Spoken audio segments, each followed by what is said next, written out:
تا دێت جموجۆڵی بازرگانی لە دەواازەی نێودەوڵەتی پەرێزخان کەم دەکات. بەرپرسانی دەواازەکەش هۆکاری کەمبوونەوەی جموجۆڵی بازرگانی بۆ ڕێوشوێنە یاساییەکان و ڕۆیشتنی بار هەڵگرەکان بۆ دەواازەکانی خواروی عێراق دەگێڕنەوە. هۆکاری کەمکردنەوەی ئەوەیتانەیە ڕسوماتی گومرکی بۆ مەوادی ئەوانەی کە 100 میلیۆن لەبەر حمایی منتجە بەرهەمی ناوخۆ گران کراوە. لە حکوومەتی لە مەرزەکانی تری عێراق ئەوانەی خوار و ناوڕاستی عێراقا ئاسانکاری بۆ بازرگارەکان ئەکرێت، بە دیوێکی ترە هاوکاری بازرگانەکان زۆر ئەکرێت، یان هەندێک مەواد هەیە لە نزیکی 220 مادەیە حکوومەتی عێراق ئەعفای بۆ کراوە هەر هەمووی بەبێ گومرک داخڵ بێت. ئەمە شێکێکە لە هۆکارەکان. داهاتی دەواازەکە بەراورد بە پێش مانگی ڕەمەزان بە تەواوەتی کەمی کردووە.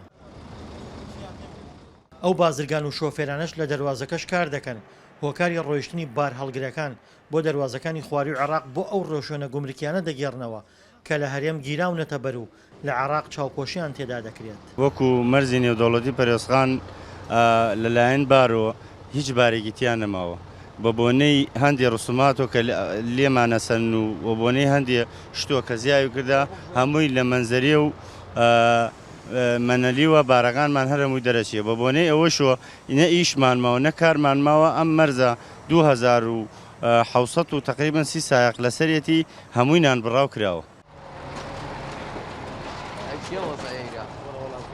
والله فيروز خان هسه حاليا وضعه والله دۆخی ئێستای پەروز خان زۆر خراپە.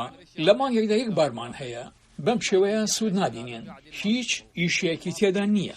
بەرپرسانی دەواازەی پەروەزخان لایەنە پەیوەندیدارەکانی حکوومەتی هەرێمیان لە کەمبوونەوەی جوڵەی بازرگانی لە دەواازەکە ئاگادار کردوێتەوە. لەگەڵ نووسرامان کردو بۆ لایەنە معنیەکان لەگەڵ بازرگانەکانە کۆبنەمان کرد.